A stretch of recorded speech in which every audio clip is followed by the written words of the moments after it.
अस्सलाम वालेकुम and welcome to my YouTube channel. आज के इस लेक्चर में हम लोग बात करेंगे जिन्ना के 14 पॉइंट्स पे और एक डिफरेंट एंगल से इसको एनालाइज करने की कोशिश करेंगे। जो प्रीवियस जो डेवलपमेंट्स हो चुकी हैं उनको सामने रख के मैं सिर्फ आपको ये नहीं बताऊंगा कि काइद के 14 पॉइंट्स क्या आते हैं, साथ इसकी जो काजेज हैं जो काइद ने के जो 14 पॉइंट्स को या कॉन्स्टिट्यूशनल जो फ्रेमवर्क है इसकी काजेज भी बताऊंगा कि काइद ने क्यों दी। So let's start with outlines. सबसे पहले बैकग्राउंड को हम लोग देखेंगे, फिर इंट्रोडक्शन, देन जिना के 14 पॉइंट्स क्या थे और इसकी सिग्निफिकेंस।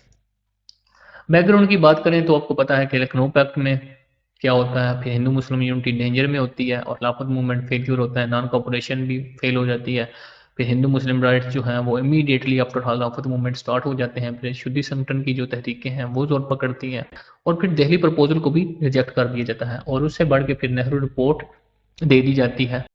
और फर्दर मोर कायद फिर नेहरू रिपोर्ट के बाद ना ट्राई करते हैं कि अमेंडमेंट्स कर दी जाएं और वो 3 पॉइंट जो अमेंडमेंट है वो देते हैं नेहरू रिपोर्ट को या पंडित मोतीलाल नेहरू को। अब देखें वो बेसिक सी चेंजेस देते हैं कायद, कोई ज़्यादा कोई बड़ी चेंजेस नहीं थी जो कायद ने करने के लिए कही थी। इन्होंने कहा कि हमें सिर्फ वन थर्ड रिप्रेजेंटेशन दे सेंट्रल लेजिस्लेचर में, नंबर वन। और दूसरा जो मुस्लिम मेजोरिटी वाले प्रोविंसेस हैं उनकी बाउंड्रीज को मेंटेन रखा जाए, उनकी बाउंड्रीज को चेंज ना किया जाए। अब इसको मैं थोड़ा सा एग्जांपल से बताता हूँ आपको। मिसाल के तौर पे ये बंगाल का सूबा है ना, तो यहाँ पे कह लेंगे मुस्लिम मेजोरिटी में है। अब ये डिवीजन है, इस साइड पे मुस्लिम ज़्यादा है, उस साइड पे हिंदू हैं।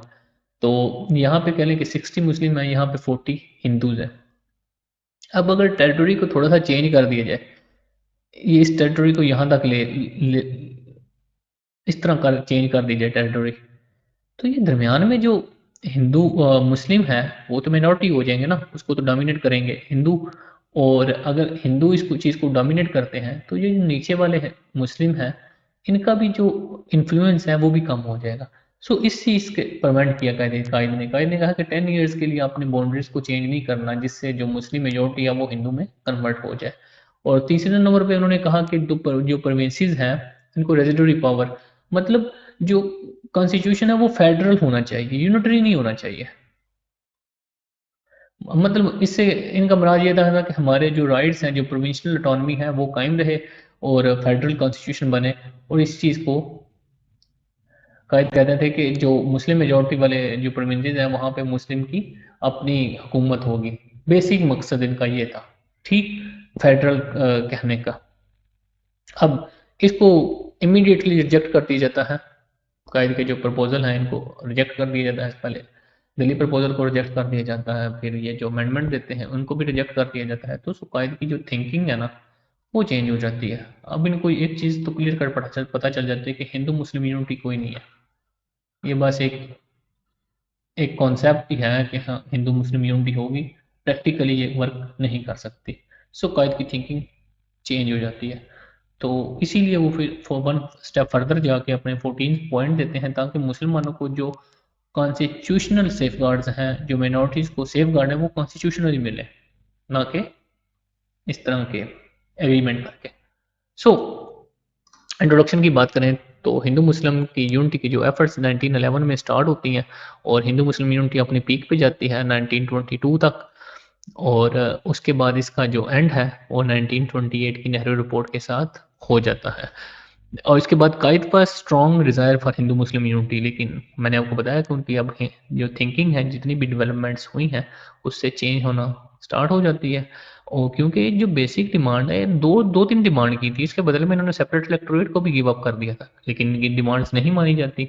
तो इस चीज़ ने एक्सपोज कर दिया जो हिंदू मेंटालिटी है और ये प्रूफ हो गया जो कांग्रेस है वो एक हिंदू बॉडी है या हिंदू जमात है। लेकिन अब आपको जितनी भी डेवलपमेंट्स हैं मैंने आपको बताई हैं, इससे आपको खुद अंदाज़ा हो जाता है इस चीज़ का कि Congress was a Hindu body, ठीक।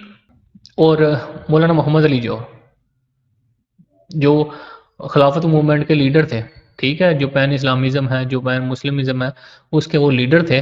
और वो मुस्लिम डिमांड्स को ही रिजेक्ट कर देते हैं, किसके लिए? कांग्रेस को प्लीज़ करने के लिए। तो ये पॉलिटिक्स इस तरह की गेम है। आप लोग मुझे कहने की ज़रूरत नहीं है, मैंने खिलाफत मूवमेंट में काफ़ी बातें की हुई हैं, तो आपको इन चीज़ों का पता चल लग जाएगा इस चीज़ से मौलाना मोहम्मद अली जो खिलाफत के एक बहुत बड़े लीडर थे, तो वो भी रिजेक्ट कर देते हैं मुसलमानों की डिमांड को। और इसलिए कायद क्या करते हैं कि वो अपना जो कॉन्स्टिट्यूशनल फ्रेमवर्क है वो पेश करते हैं, जिनको हम लोग 14 पॉइंट्स के नाम से जानते हैं।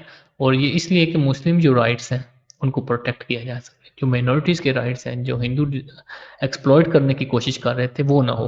अब इंडिया में अभी भी आप देख लें तो जो माइनॉरिटीज़ के साथ जो सलूक होता है वो आपके सामने है। ठीक। अब जिना के 14 points. Number 1, form of constitution federal, ठीक है, यूनिटरी ना हो। नेक्स्ट, प्रोविंशनल ऑटोनॉमी, ये बात याद रखिएगा। ये बातें जब 1947 से 56 तक हमने कॉन्स्टिट्यूशन फ्रेमवर्क करने की कोशिश की, जो कॉन्स्टिट्यूशन डेवलपमेंट है, तब क्यों नहीं आई? हम लोग डिमांड कर रहे थे शुरू से प्रोविंशनल ऑटोनॉमी और फेडरल कॉन्स्टिट्यूशन की, तो हमने क्यों 1 यूनिट रखा, 1 यूनिट पॉलिसी। सो ये सारी चीज़ें इंशाल्लाह जब 1947 के बाद हम लोग स्टार्ट करेंगे, अभी तो प्री इंडिपेंडेंस है, तो पोस्ट इंडिपेंडेंस जब हम लोग स्टार्ट करेंगे तो फिर डिस्कस होंगे। और उसके बाद रिप्रेजेंट प्रोविंशनल बाउंड्रीज, ठीक। चौथे नंबर पे 1/3 मुस्लिम रिप्रेजेंटेशन इन सेंट्रल लेजिस्लेचर, इस पे कायद बिल्कुल कायम थे कि 1/3 रिप्रेजेंटेशन हमें चाहिए ही चाहिए। नेक्स्ट, सेपरेट इलेक्टोरेट, अब कायद ने कहा ऐसे तो फिर ऐसे ही से हमें सेपरेट इलेक्टोरेट भी चाहिए, हमें 1/3 रिप्रेजेंटेशन भी चाहिए, ठीक है। तब हम लोग बात करेंगे इस, क्योंकि इसके बाद मुस्लिम जो एडिटेशन है, ये जो पाकिस्तान मूवमेंट है ना, वो स्टार्ट हो जाती है। क्योंकि मैं जब इलाहाबाद का एड्रेस बताऊंगा तो उसमें बाकायदा तौर पे नाम लेते हैं, पाकिस्तान का नाम नहीं लेते, लेकिन एक सेपरेट स्टेट का कॉन्सेप्ट दे देते हैं इलामा इकबाल। सो अब कायद ने कहा ऐसे तो फिर ऐसे ही हमें अपने राइट्स चाहिए, हम नहीं देखेंगे कि हमें यूनिटी चाहिए या नहीं चाहिए। अब कायद यूनिटी की तरफ तो बिल्कुल नहीं थे, अब सिर्फ और सिर्फ जो मुस्लिम राइट्स हैं सिर्फ और सिर्फ उनकी बात कर रहे थे कायद। और छठे नंबर पे उन्होंने कहा कि जो मुसलमानों के जो मेजॉरिटी प्रोविंसेस हैं उनकी जो बाउंड्रीज को ना छेड़ा जाए, उनको कोई चेंज ना किया जाए, पंजाब, बंगाल एंड WFP को, ठीक। और सातवें नंबर पे फुल रिलीजियस और एजुकेशनल लिबर्टीज दी जाए ऑल कम्युनिटीज़ को, ना कि मुस्लिम को बल्कि ऑल कम्युनिटीज़ को। और आठवें नंबर पे है कि वो कोई भी बिल उस वक्त तक पास नहीं हो सकता जब तक उस कम्युनिटी के 3/4 मेंबर इसकी मुखालफत कर रहे हो बिल की, ठीक, उस कम्युनिटी के। और separation of Sindh from Bombay और introduction of reform in NWFP और बलूचिस्तान। और 11वें और 12वें नंबर पे educate Muslim share in job. और 12वें नंबर पे कॉन्स्टिट्यूशनल प्रोटेक्शन मिले मुसलमानों को, उनके कल्चर को, उनके रिलीजन को, उनके पर्सनल लॉ को और मुस्लिम एजुकेशन को। मदरसा की बात कर रहे थे इस पे। और representation of Muslim in any cabinet, central और प्रोविजनल, जो मर्जी आप कैबिनेट हो उसमें 1/3 एक तो सेंट्रल लेजिस्लेचर में हो और 1/3 रिप्रेजेंटेशन ही कैबिनेट में हो, चाहे सेंट्रल हो या प्रोविंशनल हो। और state approval for amendment in constitution, ये चीज़ भी है, क्योंकि जो NRC का जो कानून भारत ने चेंज किया था पिछले दिनों, तो वो इसलिए था कि स्टेट की अप्रूवल नहीं ली गई थी। उनके जो कॉन्स्टिट्यूशन है उसमें स्पेशल प्रोविजन है, भारत का कानून तीन तीन तरीकों से अमेंड किया जा सकता है, तो जो सबसे आसान तरीका है उस तरीके में स्टेट की अप्रूवल नहीं चाहिए होती है। आप अभी भी भारत का देख लें कि भारत में फेडरलिज्म तो है, लेकिन इस पे काफ़ी ज़्यादा तनकीद होती है कि Bharat is a federation with unitary tilt. इस पे काफ़ी ज़्यादा तनकीद होती है कि Bharat is India is a federation with unitary tilt. इस पे क्वेश्चन भी आया हुआ है I think political science paper 2 में। और मेरे ख्याल से इसमें कांग्रेस और हिंदू लीडर्स का ज़्यादा हाथ है पाकिस्तान के बनाने में, पाकिस्तान मूवमेंट को एक फुल फ्लैज मूवमेंट में कन्वर्ट करने में कांग्रेस और हिंदू लीडर्स का ज़्यादा हाथ है, क्योंकि जो डेवलपमेंट्स इन्होंने की पैन हिंदुज़म में या इन फिट ऑफ हिंदुज़म में, तो वो आगे चल के फिर पाकिस्तान की क्रिएशन में एक बहुत अहम किरदार अदा किया इन्होंने। सिग्निफिकेंस की बात करें तो ये एक मिनिमम चार्टर था मुस्लिम डिमांड्स का, ठीक है। इसमें क्या था, मुसलमान अपने सेफगार्ड मांग रहे थे अपनी जो आइडेंटिटी है उसको लेके, क्योंकि मुसलमान उस टाइम पे 70 to 80 मिलियन थे, which was a huge number. तो इनको प्रोटेक्शन चाहिए थी कॉन्स्टिट्यूशनली। तो ये बेसिक डिमांड का एक चार्टर था, ज़्यादा इसमें कुछ है नहीं। और ये कॉन्स्टिट्यूशनल डॉक्यूमेंट था, फर्स्ट ऑफ मुस्लिम, और डिवाइडेड फोर्स वर यूनाइटेड। अब इन 4 पॉइंट से ना मुसलमानों की जो मैंने आपको बताया शफी लीग थी, और एक जिना लीग थी या डॉक्टर सफीउद्दीन वाला जो ग्रुप था, अब वो यूनाइट हो गए। अब इनको ना कायद की फार साइटेडनेस का पता चला, इससे कायद की जो पॉपुलैरिटी है ना वो गेन हो गई। ठीक है, अब देखें गांधी ने पॉपुलैरिटी किस तरह गेन की और कायद ने किस तरह की। कायद ने एक कॉन्स्टिट्यूशनल ड्राफ्ट दिया, क्योंकि मैंने आपको बताया ना कायद वाज अ कॉन्स्टिट्यूशनलिस्ट। ठीक है, और कायद ने इसी से अपनी पॉपुलैरिटी गेन की, काम करके दिखाया जो रैशनल है। ठीक है, कोई इसमें इरेशनल बात नहीं थी, बिल्कुल रैशनल और पिन पॉइंटेड बातें थी। ठीक है, ऑन पेपर भी थी और वर्केबल भी थी। ऑन पेपर भी बहुत अच्छी थी और वर्केबल भी थी। कोई इनमें कोई इतनी खास कोई कह लेना कि बहुत बड़ी डिमांड नहीं थी। रिप्रेजेंटेशन थी, उसके बाद टेरिटोरियल आपने डिस्ट्रीब्यूशन नहीं करनी थी, मुसलमानों को एक फ्री एंड फेयर जो इनका हक है जॉब में वो देना था, और दैट्स इट। और तो इसमें कुछ भी नहीं था ऐसा कि मतलब है कि जिसको हिंदू काफ़ी ज़्यादा एजिटेट करें या रिजेक्ट करें। तो ये बेसिक डिमांड थी, एक बेसिक फार्मूला था। लेकिन इससे एक चीज़ क्लियर हो जाती है कि कायद की फार साइटेडनेस का पता चल जाता है, लोग कायद की तरफ आना स्टार्ट हो जाते हैं। और 1930s में जिन्ना एक बेसिक रॉक के तौर पर, एक बैकबोन के तौर पे सामने आते हैं मुस्लिम लीडर या ऑल इंडिया मुस्लिम लीग में। और जहाँ भी हिंदू मुस्लिम की बात होती है, राइट्स की बात होती है, और जहाँ पे कायद निगेट करते हैं, मतलब बहस करते हैं, तो वो फेल हो जाती है।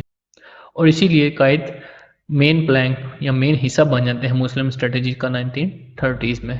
क्योंकि वो कॉन्स्टिट्यूशनल ड्राफ्ट को अगर आप देखें ना, कायद के 14 पॉइंट्स को, तो आपको उनकी फार सेटेडनेस का बहुत अच्छे तरीके से पता चल जाता है, उनकी सोच का, वो किस तरह सोचते थे हिंदूज को लेके, हिंदू मेंटेलिटी को लेके और मुसलमानों के राइट्स को लेके। तो आपको बहुत अच्छे तरीके से पता चल जाता है। यही वजह है कि जैसे ही वो अपने 14 पॉइंट्स देते हैं, तो कायद की जो पॉपुलैरिटी का ग्राफ है वो फिर ऊपर ही चला जाता है, ऊपर ही जाता है, फिर नीचे नहीं आता। Then great constitutional significance. ठीक है, Simon commission report kept the Muslim thinking to express their rights and feelings in the documented form in फिर राउंड टेबल कॉन्फ्रेंस हम लोग करेंगे, क्योंकि इसको लेके जब कॉन्स्टिट्यूशन 14 पॉइंट्स इनको भी नहीं माना जाता, साइमन कमीशन की बात को भी नहीं माना जाता, नेहरू रिपोर्ट को भी नहीं माना जाता, जो प्रपोजल होते हैं कायद के दिल्ली प्रपोजल उसको भी नहीं माना जाता, तो फिर वो अंग्रेज क्या करते हैं, ब्रिटिश क्या करते हैं कि 1930 से लेके 1932 तक जितने भी ये हिंदू लीडर्स हैं या मुस्लिम लीडर्स हैं, इनको फिर लंदन में वो इनवाइट करते हैं ताकि कॉन्स्टिट्यूशनल ड्राफ्ट पे बात की जा सके। ठीक है, तो इसी चीज़ को हम लोग गोलमेज कॉन्फ्रेंस या राउंड टेबल कॉन्फ्रेंसेस भी कहते हैं। इस पे भी मैं एक वीडियो बनाऊंगा। और पार्टिंग द वेज कि अब मुसलमानों के और हिंदुओं के रास्ते बिल्कुल जुदा हो जाते हैं इस 14 पॉइंट्स के बाद, और मुसलमान अपने लिए जदोजहद करना स्टार्ट कर देते हैं और हिंदू अपने लिए। नेक्स्ट फिर अगर आपका कोई क्वेश्चन है तो kindly let me know in comment section. Next video में हम लोग बात करेंगे इलाहाबाद के एड्रेस पे। ठीक, और अगर आपने मेरे चैनल को अभी तक सब्सक्राइब नहीं किया तो काइंडली इसको सब्सक्राइब कर लें और बेल के आइकॉन को प्रेस कर लें, ताकि जब भी मैं कोई नई वीडियो बनाऊँ तो आपको वीडियो मिलती रहे। मिलते हैं फिर नेक्स्ट वीडियो में, तब तक के लिए अल्लाह हाफिज़।